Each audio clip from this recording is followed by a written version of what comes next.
안녕하세요. 백운무 성도입니다. 네. 저는 한마음교회에서 2016년 11월부터 출석하여서 현재 방송실 봉사를 하고 있습니다. 오늘 이 자리를 통해 저를 만나주신 하나님을 말씀드리고 싶습니다. 영상을 보셨던 바와 같이 보통 사람들이 흔히 있을 수 있는 일이 아니었습니다. 저는 오늘 죽음의 문턱까지 왔다가 기적처럼 살아가는 것을 말하고자 하는 것이 아닙니다.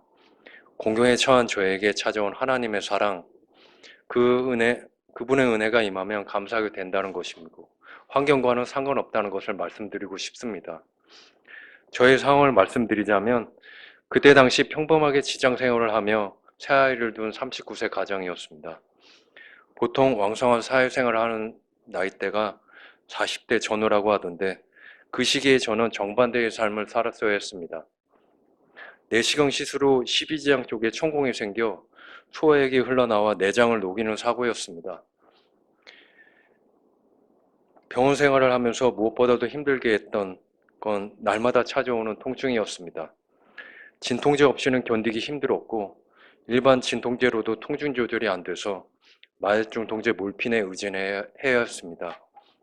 복부가 고름으로 덮여 있어 1년 가까이 물 한 모금 못 마시고 누워 있었어야 했습니다. 수차례 개복 수술과 염증 빼는 튜브들이 움직이질 못해 근육도 쪼그라드는 상황이었습니다. 스스로 움직일 수도 없었고 고통이 끊임없이 찾아와 제정신으로 있을 수가 없었습니다. 이런 것을 선망증이라고 병원에서는 얘기하던데 가족들도 못 알아보는 상황까지 왔고 장기의 기능이 떨어져 스스로 호흡도 할 수 없었습니다. 몸도 시체처럼 새까맣게 변해갔고 눈만 껌뻑이지 전혀 산 사람으로 볼 수 없었습니다. 폐혈증이 올 때마다 강력한 항생제 치료로 인한 부작용으로 청각도 손실되었습니다. 지금도 그 후유증으로 보청기를 끼고 있습니다. 오랜 시간 중환자로 지내면서 몸을 움직이질 못하고 기도 삽관을 하여 말 자체를 못하며 귀까지 안 들리는 상황 속에 때때마다 개복 수술을 하는 고통으로 망신창이 그 자체였습니다. 천정에 붙어있는 아이들 사진을 보는 게 하루 일과였고 시간이 어떻게 흐르는지 모르는 병원 생활의 연속은 저에게는 천국은 아니었습니다. 폐혈증이 오고 긴급 수술하게 되었습니다. 수술이 잘 안 될 수도 있다. 마음의 준비를 하라는 의사의 말을 들을 때면 죽는다고 생각하니 공포가 밀려왔습니다. 수면에 들어가면서 저는 어떤 환상을 보았습니다. 생생한 기억인데요. 두 개의 문이 보였고 의사와 간호사 같은 사람들이 제 등을 한쪽 문으로 밀고 있었습니다. 문을 잘못 열면 죽을 것만 같아서 너무 두렵고 떨려 밀지 좀 말라고 소리쳤습니다. 사람들이 아랑곳하지 않고 저 문으로 가야 한다며 한쪽 문으로 더 힘차게 밀었습니다. 저는 저항했으나 완력을 이기지 못하고 한쪽 문 앞에 서게 되었는데 그 문틈 사이로 빛이 보였습니다. 저는 그 빛을 보는 순간 마음이 안도해서 그 문을 힘차게 열었는데 그 순간 너무 눈부신 광채가 제 몸을 덮었고 깨어났습니다. 의사는 수술이 잘 되었고 고비를 넘겼다고 말씀하셨습니다. 저는 그 환상을 통해 많은 분들의 간절한 중보기도가 나를 생명 가운데로 인도하시는구나. 중보기도의 힘이 하나님을 움직이고 있다고 느껴졌습니다.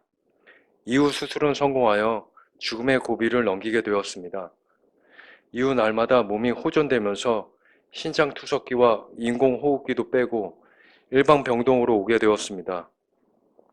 오랜만에 창밖의 풍경을 보니 기쁨과 감사가 우러나왔습니다. 숨을 쉬는 게 감사했고 걷는 게 감사했고 생명을 주신 하나님을 생각하니 감사했습니다. 이전에 느끼지 못한 사소한 것들이 주님의 은혜이고 기쁨인 것을 체험하게 되었습니다.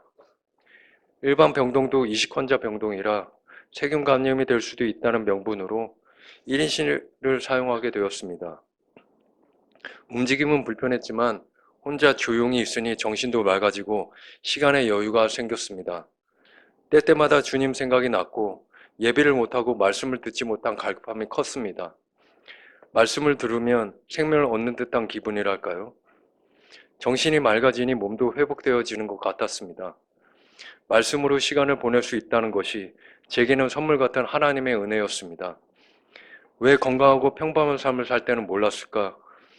기도 많이 하고 말씀 많이 보고 예배 열심히 하고 헌금 열심히 드리고 봉사 열심히 하면 더 큰 은혜를 주신다고 생각했습니다. 하나님은 저와 함께 하시고 있다는 것을 느끼며 사는 것이 은혜였습니다. 특히 한마음 교회가 개척하고 나서 유튜브에 올라오는 설교 하나하나가 제게는 고단함에 목마를 때 마시는 시원한 생수 같은 말씀이었습니다. 안 들으면 살 수 없는 듯한 생명 같은 말씀. 저는 하나님의 말씀이 이렇다는 것을 이제야 알았고 막연하지만 앞으로의 어떤 것도 근심이 되질 않았습니다. 말씀을 들을 때마다 제가 살아있고 하나님이 저를 사랑하시고 보호해 주신다는 느낌에 항상 감사했습니다. 병원에서의 1년 4개월의 고난 속에서 하나님이 주시는 은혜가 어떠한가를 체험하게 되었습니다. 태어나기 전 주님께서는 저에게 시편 74편 23에서 26절 말씀으로 저에게 말씀해 주셨습니다.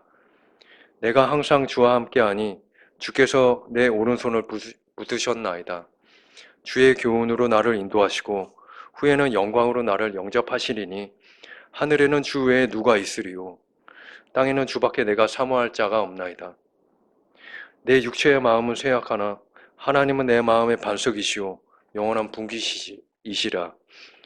지금도 이 말씀은 제가 교만해질 때, 흐트러질 때마다 병원 생활에서 만나 하나님을 떠올리게 하고 회개케 하는 말씀으로 자리 잡고 있습니다. 죽음으로부터 살려주신 것도 은혜지만 더 큰 은혜는 하나님의 마음을 온전히 알아간 것, 하나님을 어떤 환경과 고난 속에서도 감사를 알게 해주시고 평안을 주시는 분이라는 것을, 그 평안이 제게 있을 때 비로소 하나님께서 도와주신다는 것을 알았습니다. 감사할 수 있다는 것은 곧 하나님의 은혜였습니다. 숨 쉴 때 감사의 눈물이 나왔습니다. 걸을 때 감사의 눈물이 나왔습니다. 하나님이 함께 하신다는 것만으로도 이유 없이 눈물이 쏟아졌습니다. 어떤 고난이 해결 안 되었다고 그분이 없다라고 말하고 싶으신 분 계실까요?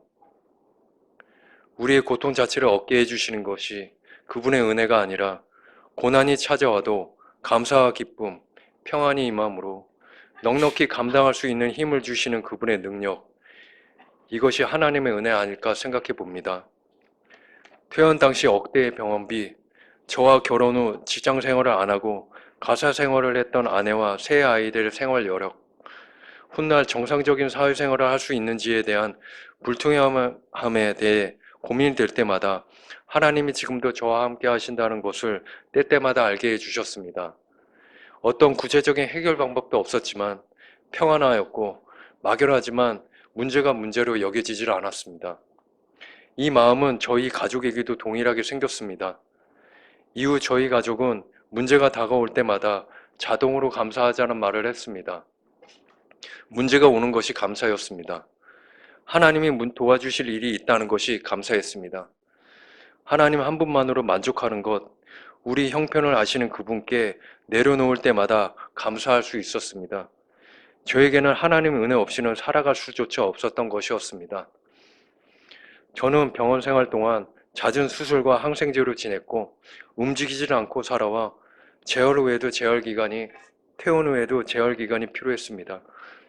먹고 살아야 하면 일을 해야 하는데 아내는 아이들 셋에 간병을 해야 하는 저까지 봐줘야 하는 상황이니 쉽지 않았습니다. 가족들에게 미안한 마음이 많아 재활을 잘해서 다시 일을 하고 싶었는데요. 단 한 번도 물질에 대한 불만, 그 외 문제를 가족들은 얘기하지 않았습니다. 제가 있다는 것 자체로 가족들은 만족하였고 저보다도 더 덤덤하게 생활하는 것을 보고 이것 또한 하나님의 은혜라는 것을 알게 되었습니다. 수입이 없는 상태에서 살아갈 수 있다는 것과 때때마다 채워주시는 삶이 저희 가족에게 임했습니다. 마치 주님께서 걱정하지 마. 너의 존재 자체를 사랑한다고. 지금처럼 나와 호흡하면 난 널 도울 거야. 난 너의 하나님이야 라고 속삭여 주시는 것만 같았습니다. 새벽에도 하나님이 강력하게 부르셔서 거실에 나와 기도하면서 감사의 눈물이 마르지 않았던 것을 생각합니다. 숨을 쉬는데 눈물이 나오고 모든 것을 다 얻는 듯한 그 기쁨이 끊이질 않았습니다. 교회에서도 예배가 곧 살아가는 힘이 되었고 말씀이 저희 약해져 있던 몸까지 이끌어 주셨습니다. 지금은 하나님의 은혜로 직장 생활을 하고 있고 1년 5개월이 지났습니다. 건강도 좋아졌고 생활하는 데 부족함 없이 지내고 있습니다. 지금의 저의 모습을 볼 때마다 사람은 정말 연약하다는 것을 깨닫게 됩니다. 모든 게 좋아지니 하나님과의 관계에서 소홀해지는 제 자신도 보게 됩니다. 돈도 없고 건강도 없고 앞으로의 먹고 살 문제가 막막한 상황 속에서도 하나님 한 분만으로 만족했고 감사했습니다. 환경이 평안을 깨지 못했습니다. 남들에게는 평범하여서 못 느낄 수 있는 환경일지라도 저에게는 값지고 감사할 수밖에 없었습니다. 살아가는 데 있어서 어떤 목표를 달성하여 느끼는 성취보다 일상 가운데 모든 것이 하나님의 함께 하시는 은혜라는 것을 느끼며 살아가는 것이 얼마나 감사한 일이겠습니까? 육신의 건강을 찾았다 해도 하나님과의 교제는 고난 가운데 있을 때가 좋았습니다. 하나님은 저에게 천국의 소망을 주셨습니다. 이 땅에서도 나와 함께 호흡하는 삶을 살아봤으니 영원히 함께할 그곳에 소망을 두는 게 어떻겠니? 라고 말입니다. 그러고 보니 이 세상에서 제가 죽을 뻔했다가 살아서 사는 것이 주님이 주시는 은혜가 아니었습니다. 저는 비록 죽음의 문턱에서 살아서 여기까지 왔지만 앞으로 언제 육신을 버릴지 5년이 될지 50년이 될지 당장 내일이 될지 모르지 않습니까? 물질이 풍족하고 건강한 사람도 바로 한 치 앞에 어찌 될지 알 수 없습니다. 저는 지금 무엇을 소망하며 살아가고 있을까? 이 땅에서의 좀 더 안위하고 윤택한 생활, 그 기준은 하나님 안에 거하는가 아닌가로 말하고 싶습니다. 나무에 있는 가지처럼 주님에게 붙어 있는 것이 윤택한 생활이자 평안하고 만족스러운 생활이라는 것을 돌아보고자 합니다. 하루라도 하나님 한 분만으로 만족하는 삶을 살아가고 싶습니다. 그것이 이 세상에서 잘 살고 있다고 가치 있는 삶이라고 말하고 싶습니다. 고난의 시간 속에서 알게 된 하나님의 은혜를 돌아봅니다. 그 시간이 없었다면 제가 얼마나 변질될 수 있었는지, 제가 얼마나 연약한 존재인지 깨닫지 못하였을 겁니다.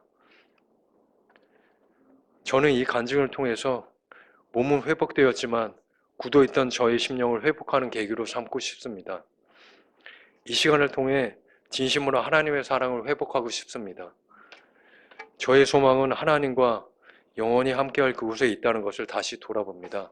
감사합니다. 우리 백원빈 집사님은 그 영상에도 보시고 또 우리 그 간증도 들으셨듯이 건강하게 생활할 때 제가 이제 처음 만났습니다. 그 다음에 아파가지고 수술한 이후에 그 오랜 동안 고생하는 것을 옆에서 계속 보고 그 가족들을 보고 그 다음에 또 말씀에 은혜 받고 또 우리 교회 와서 신앙생활하고 지금까지 하는 것을 쭉 지켜본 사람이에요. 그러니까 아프기 전과 아팠을 때와 그 이후를 제가 옆에서 이제 계속 봐왔거든요. 그런데 간증에서 본인이 이야기했듯이 하나님이 평안을 주셨습니다. 평안을 주셨어요. 요한복음 14장 27절에 평안을 너희에게 끼치노니 곧 나의 평안을 너희에게 주노라. 내가 너희에게 주는 것은 세상이 주는 것과 같지 아니하리라. 너희는 마음에 근심하지도 말고 두려워하지도 말라. 본인이나 특별히 그 아내나 얼마나 마음이 두렵고 괴롭겠습니까? 멀쩡하던 사람이 간단한 수술이 잘못돼 가지고 1년 동안 사경을 헤맸습니다. 사진에서도 보셨듯이 온몸이 까맣고 뭐 눈동자까지 까맸어요. 아까 영상에는 아내랑 눈을 마주치고 뭐 이렇게 눈동자가 움직이는 경우도 있었는데 심할 때는 뭐 눈도 뭐 움직이지 못하고 숨도 기계를 의지해서 겨우 숨 쉴 정도로 아주 위급한 상황이 여러 번 있었습니다. 그 아산병원 그 전문적인 그 의사도 죽을 고비를 한 30번은 넘겼다고 의료진이 얘기할 정도였으니까 이거 뭐 하나님의 은혜가 아니면 도무지 다시 회복할 수 없는 상황이었죠.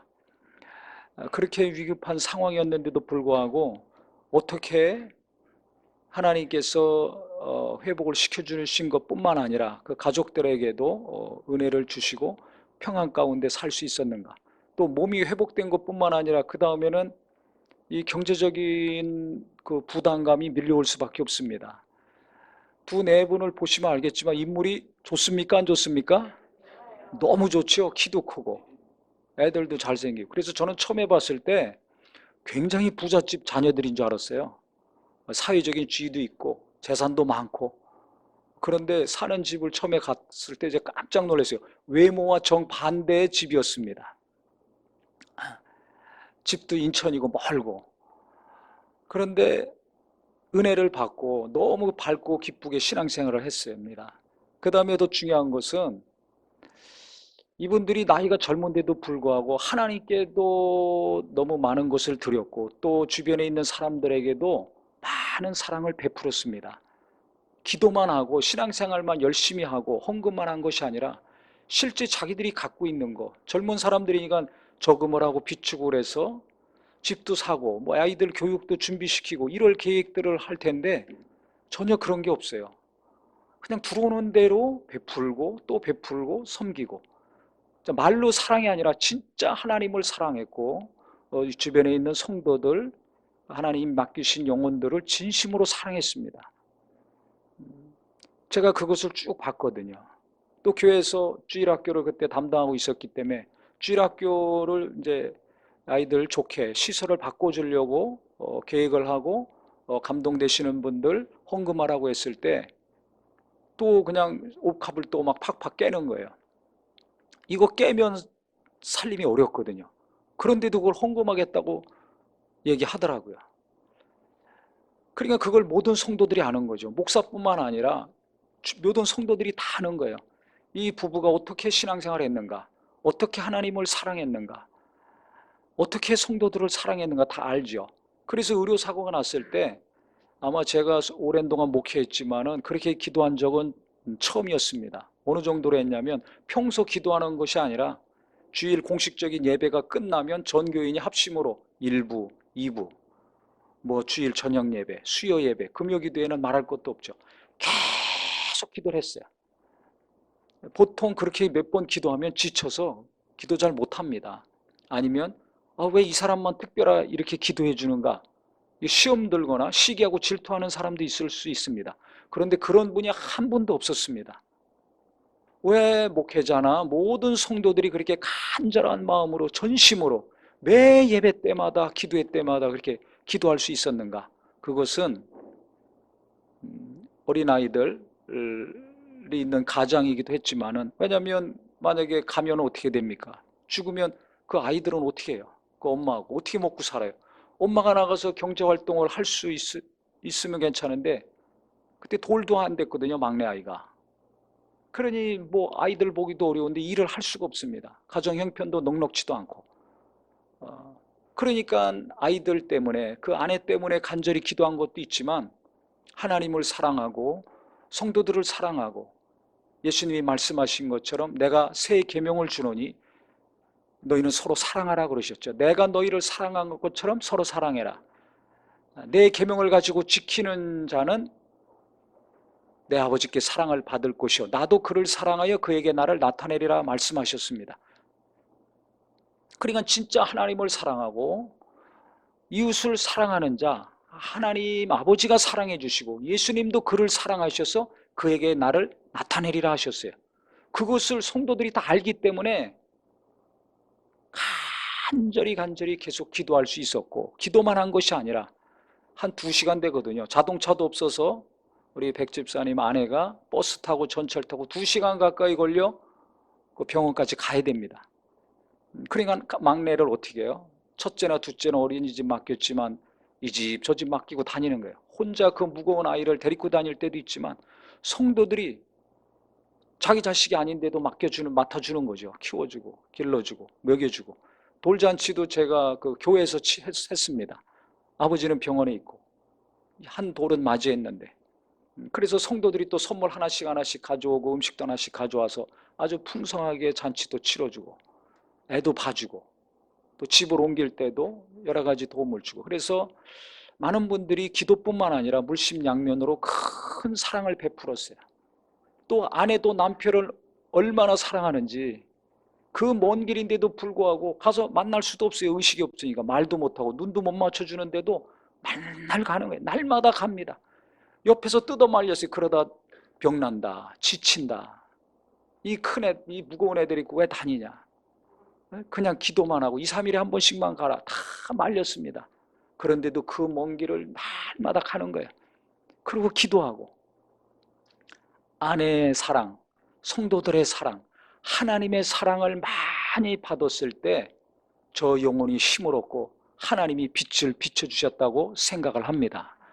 그러니까 예수님 말씀은 정말 맞습니다.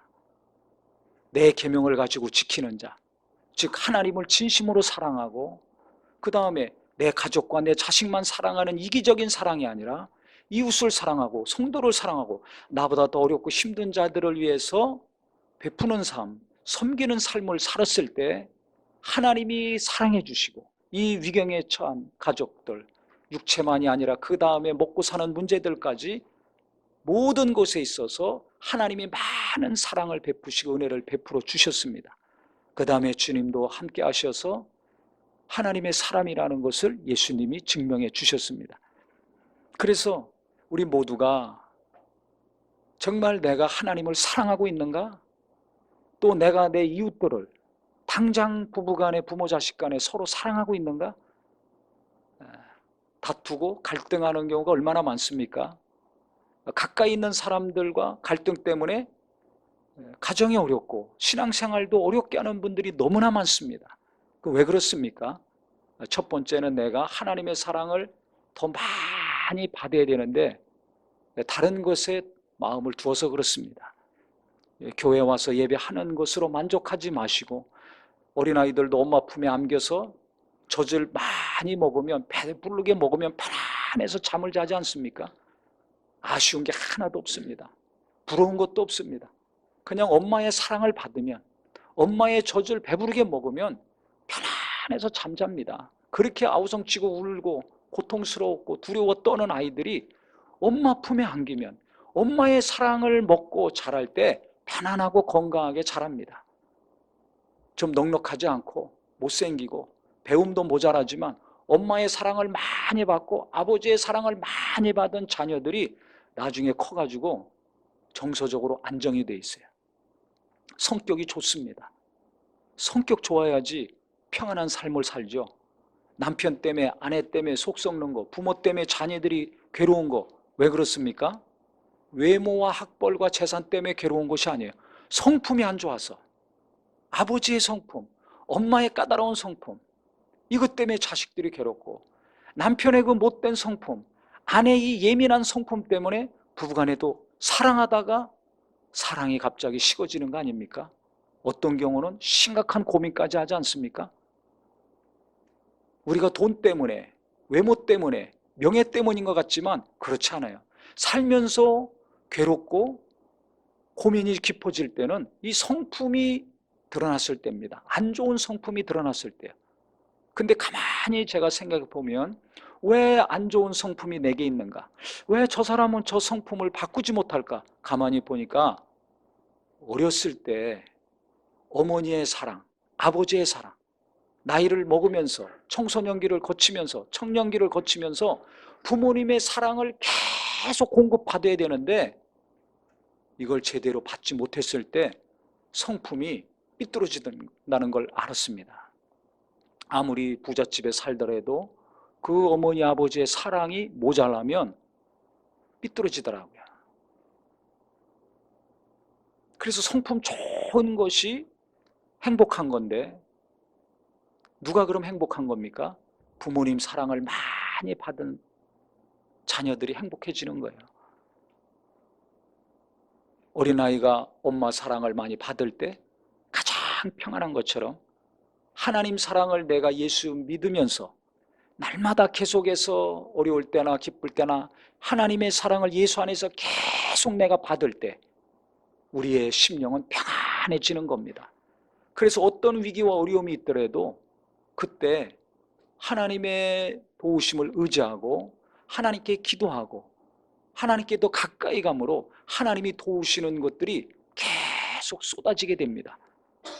그런데 처음에 믿을 때 어느 정도 하나님의 은혜와 사랑을 체험했는데 맛만 봤지 풍성하게 그 사랑으로 체험받지 못하면 어떻게 됩니까? 성품이 이상하게 재듯이 신앙생활도 삐뚤어진 신앙생활을 하게 됩니다. 기도하면 뭐해? 나는 응답이 없는데. 열심히 하면 뭐해? 하나님이 날 도와주지 않는데. 하나님에 대해서 불만이 생기고 의심이 생깁니다. 심하면 교회도 안 다니려고 그러죠. 아이들이 부모의 사랑을 의심할 때가 있습니다. 나를 낳아준 진짜 부모인가? 다리 밑에서 주워왔다고 그랬는데 내가 진짜 내 부모는 어디에 있지? 이 부모가 내 엄마 아버지가 아닌 것 같아. 아이들이 그렇게 생각할 때가 있습니다. 저도 어렸을 때 그렇게 생각한 적이 있습니다. 하나님의 사랑 계속해서 체험해야지 우리의 심령이 평안해지고 삐뚤어진 것들이 하나씩 하나씩 바로잡혀 갑니다. 인간은 완전하지 않습니다.